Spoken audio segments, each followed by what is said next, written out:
ইউক্রেনে চলমান যুদ্ধের মধ্যেই রাশিয়ার প্রতিরক্ষা মন্ত্রীর পদ থেকে সের্গেই শোইগুকে সরিয়ে দিচ্ছেন দেশটির প্রেসিডেন্ট ভ্লাদিমির পুতিন। এছাড়া প্রতিরক্ষা মন্ত্রী হিসেবে নতুন একজনের নামও প্রস্তাব করা হয়েছে। অবশ্য প্রতিরক্ষা মন্ত্রণালয় থেকে সরানো হলেও সের্গেই শোইগুকে পাঠানো হচ্ছে অন্য দায়িত্বে। সোমবার এক প্রতিবেদনে এই তথ্য জানিয়েছে ব্রিটিশ সংবাদ মাধ্যম বিবিসি।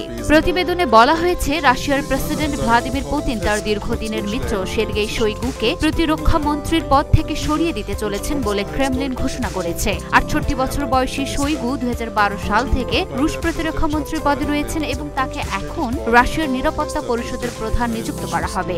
পেশায় সিভিল ইঞ্জিনিয়ার সের্গেই শোইগু 1990-এর দশকে জরুরি ও দুর্যোগ ত্রাণ মন্ত্রণালয়ের প্রধান হিসেবে খ্যাতি অর্জন করেছিলেন। অন্যদিকে শোইগুর বদলে প্রতিরক্ষা মন্ত্রীর পদে সম্ভাব্য ব্যক্তি হিসেবে প্রস্তাবিত বেলোসভ সামান্য সামরিক অভিজ্ঞতা সম্পন্ন একজন অর্থনীতিবিদ। অনেকের কাছে এই পদের জন্য তার নাম সামনে আসাটা বেশ বিস্ময়কর। তবে অন্যান্য বিশ্লেষকদের দৃষ্টিতে প্রেসিডেন্ট পুতিন রাশিয়ার অর্থনীতিকে চলমান যুদ্ধের প্রচেষ্টার সাথে আরও ঘনিষ্ঠভাবে সারিবদ্ধ করতে চাইছেন, আর এই পদক্ষেপটি সেই ইঙ্গিতই দিচ্ছে।